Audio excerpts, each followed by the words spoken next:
Hey y'all, I finally fixed my jacket!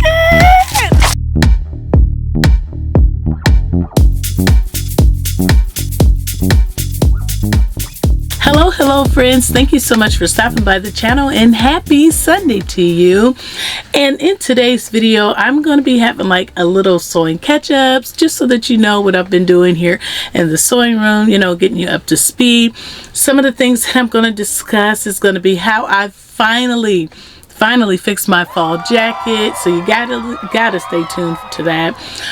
Also, I received a new Notion kit in the mail that I purchased due to some fixing that I needed to do, and I received some happy sewing mail. So yeah, definitely stay tuned, and I'm gonna go ahead and jump right on into this video. But I do want to say that to all of you who entered the giveaway last Sunday for the Simplicity 3003 pattern, I will announce the winner in my midweek video this week, so just stay tuned for that. Okay, so I'm gonna go ahead and get started. So I will start off with a couple of easy makes that I made, and so those first two makes are actually identical, and they are robes.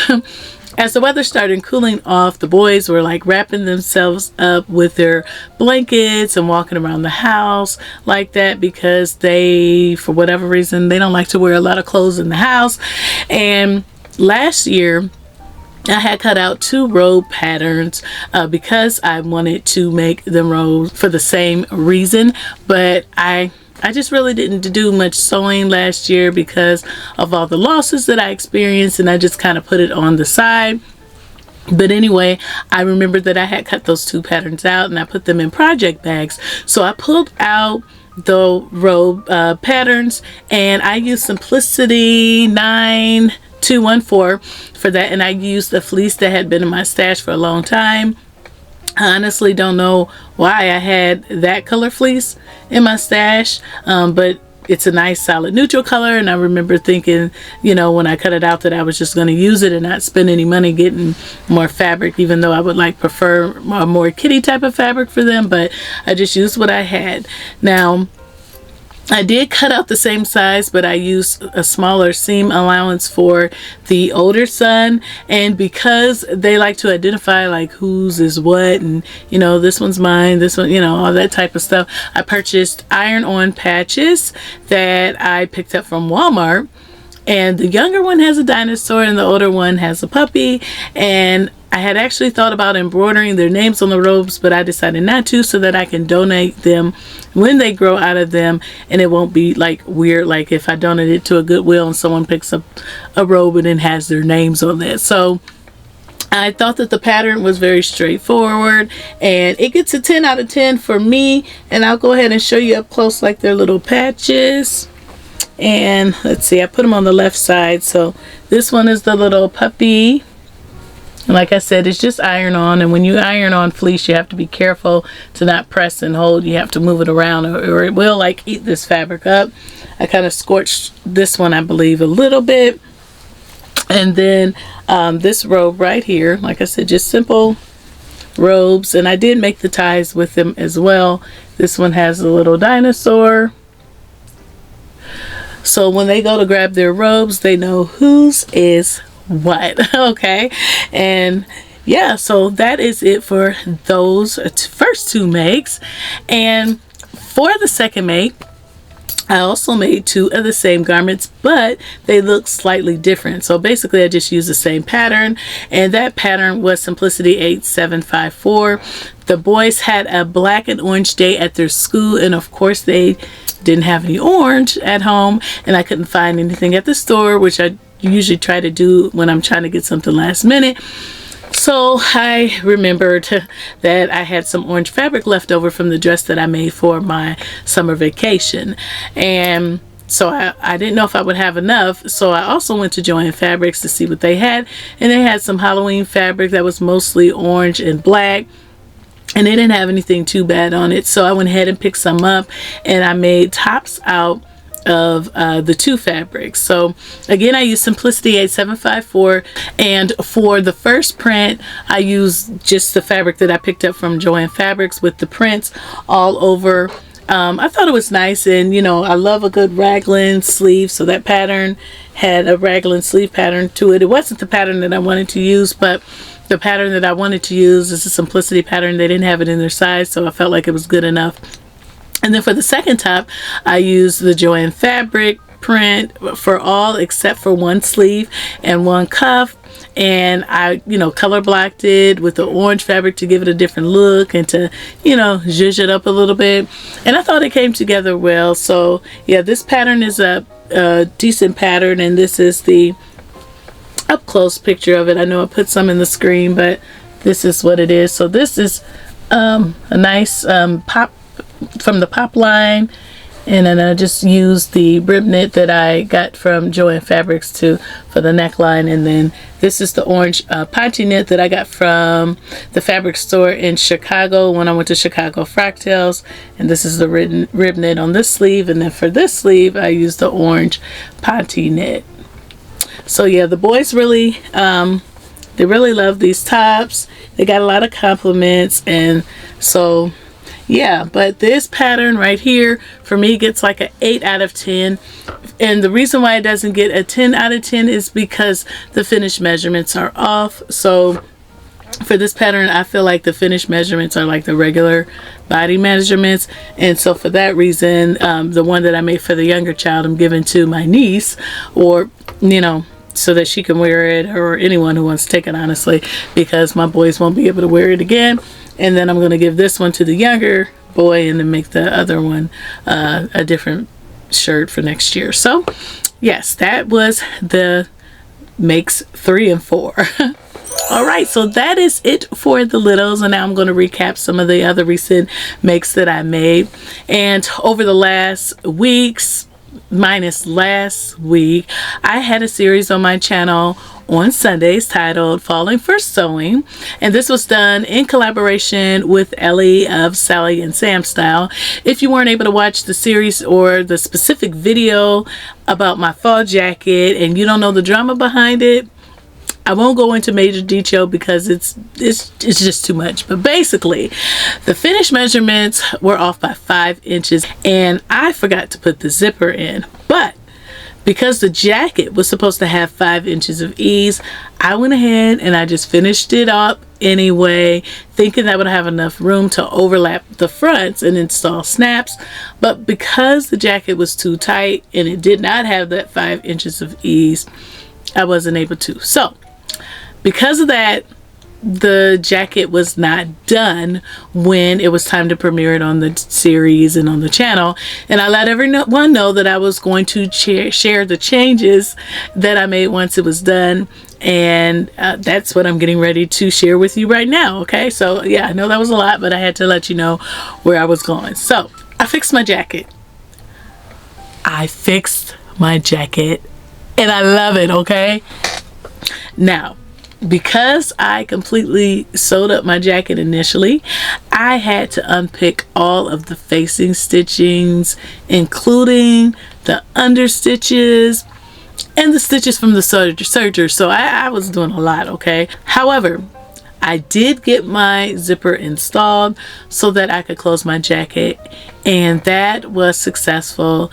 And it also gave me a little bit more room in the front, because adding the zipper gave me about, I would say about a 1/2 inch, you know, maybe a little bit more room. So it worked out really well. And like I said, I'm super happy about it. And I will put photos on the screen and video clips for you to see. And then the other thing I talked about was my hood. I wanted my hood to be able to stay on my head because the hood is wide, and I do believe that the wide hood was an intentional design for this pattern, but I wanted to be able to draw my hood closed, or, you know, closer to my head, because I felt like it was a bit awkward because it would just kind of like fly off or just pop off. And honestly, that just could be because of how stiff my fabric is, because I did use a quilted fabric, which is absolutely wonderful.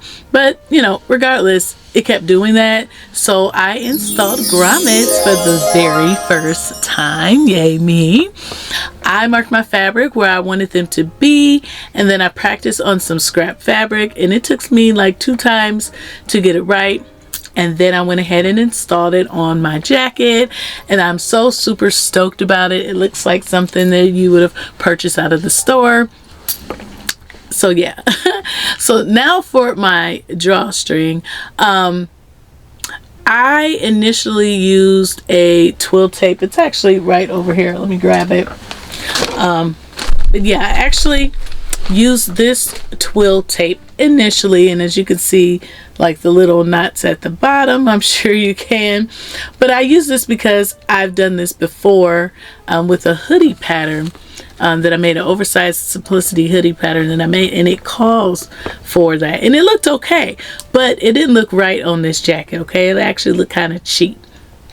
And then I walked out of my sewing room with the jacket on, with this twill tape hanging out of my hood, and my husband saw it and he was like, what's that? What is that hanging out? So then I really had to change it, okay, because he really doesn't say things like that, so I knew it looked kind of bad. So I went on Amazon and I looked up the hoodie drawstring, and it actually came up, and so that's what I'm getting ready to share with you now, and that is the Notion kit that I purchased for this. So let me grab it. It's on the floor. And then when I share this, then we will get back to the jacket. But yes, this is the Notion kit that I ordered, and this is the it's called a Hoodie Drawstring Kit.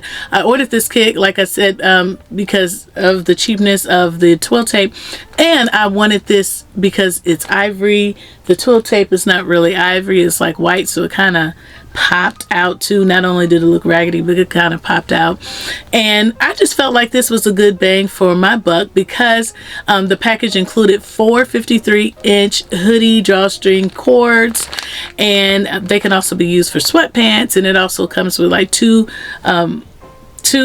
metal bobbins and a flexible threader.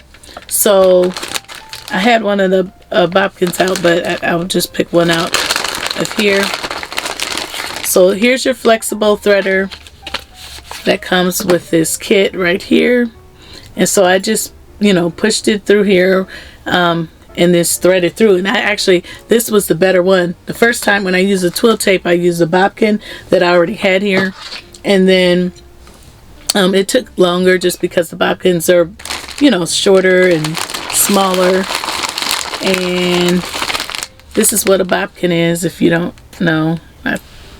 So here it is right here, and then when you grip it, you push this little thing up to close it so that the fabric or the string or whatever does not come off.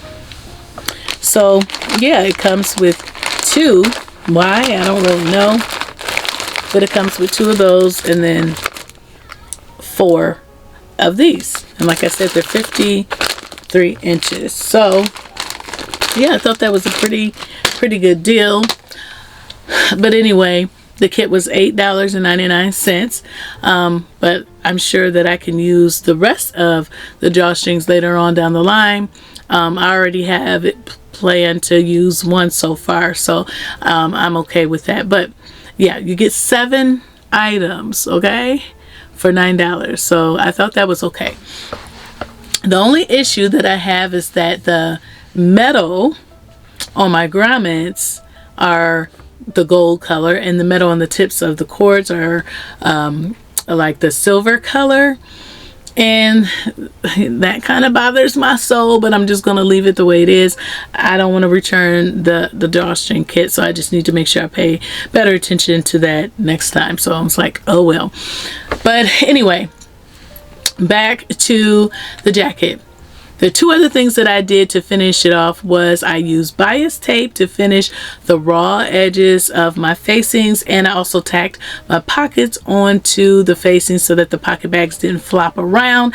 And I did that because of a subscriber suggesting that when I talked about how they were moving around when I did my initial review for the pattern. So thank you so much for that suggestion. Definitely worked.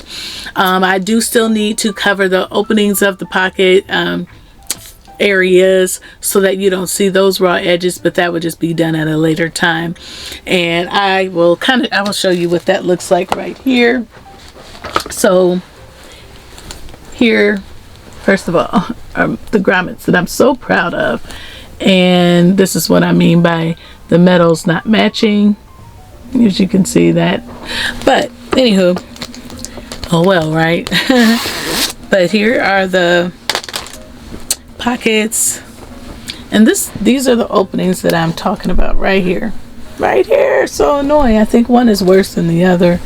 Yeah, like this one isn't so bad. I don't know what I did with the other side. I think the stitching got underneath the initial layer of fabric or something like that. But you know, I don't know what I'm gonna get. Maybe get some rickrack or something and just place it over there, glue it down, stitch it down, hand stitch it down, whatever I gotta do. Oh, and since I have the jacket up, let me show you how I actually stitch down the pockets.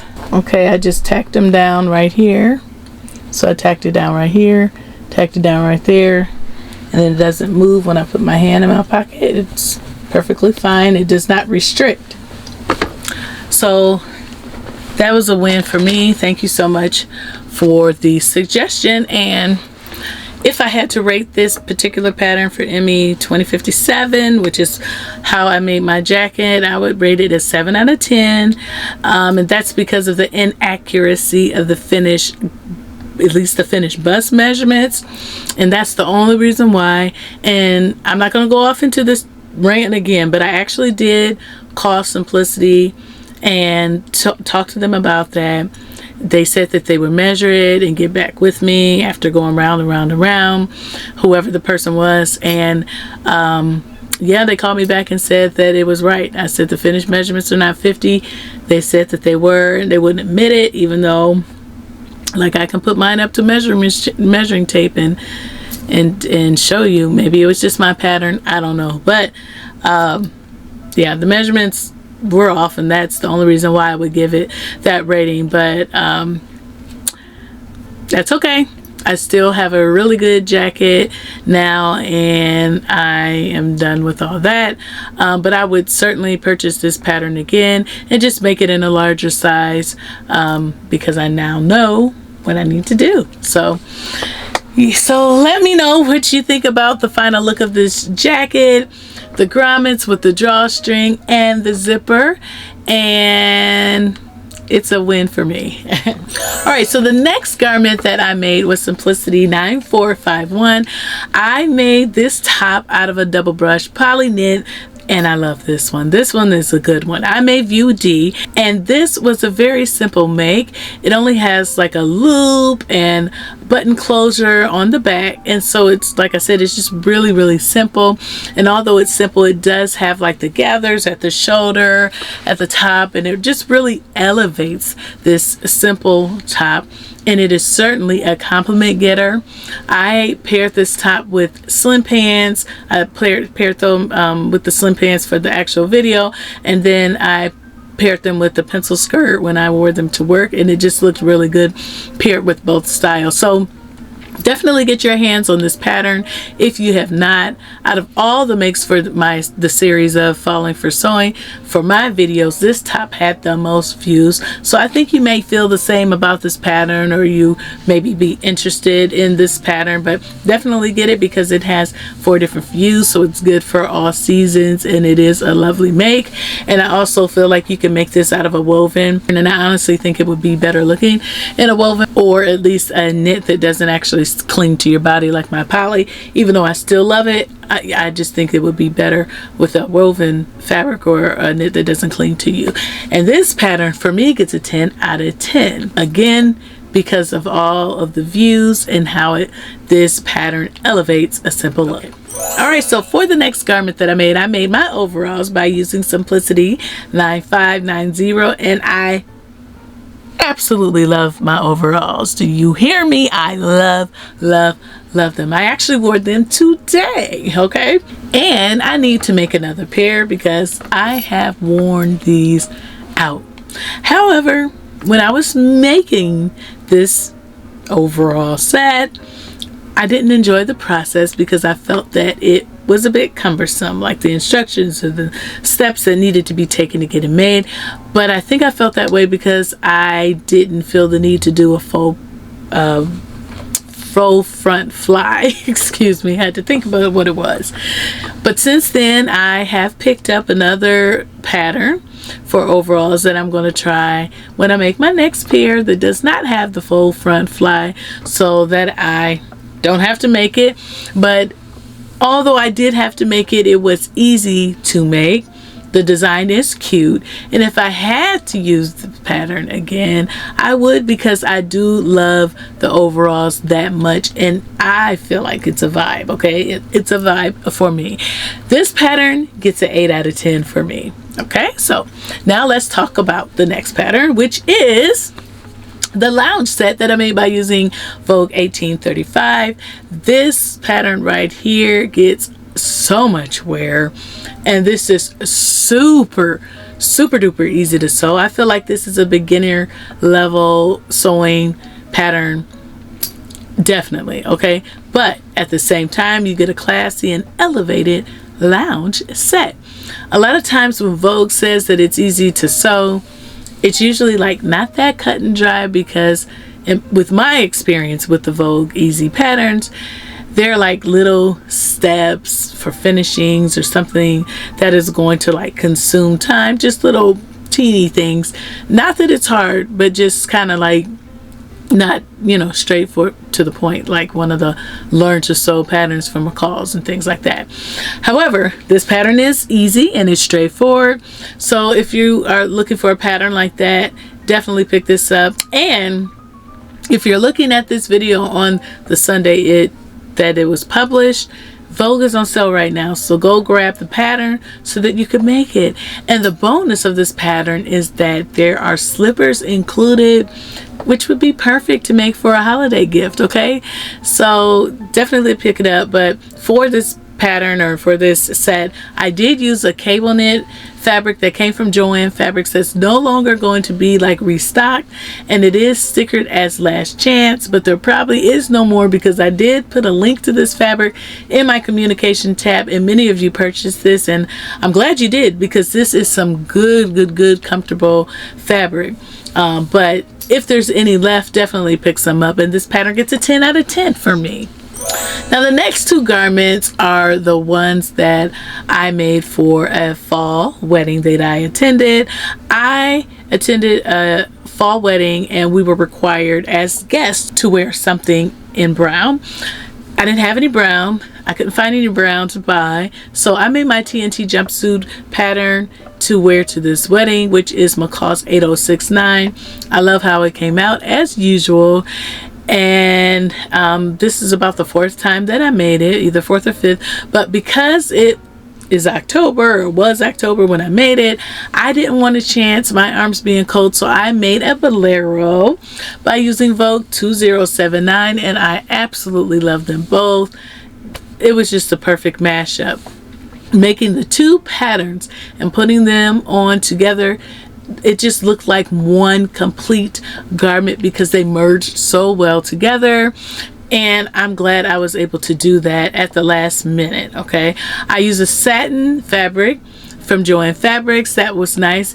It did snag a lot, and it was very staticky, and because of the static, I had to buy static spray for the first time in my life, and I had to spray it on occasionally. However, you know, it's still nice, and I enjoyed my time at the wedding, and I enjoyed the suit. I still love it.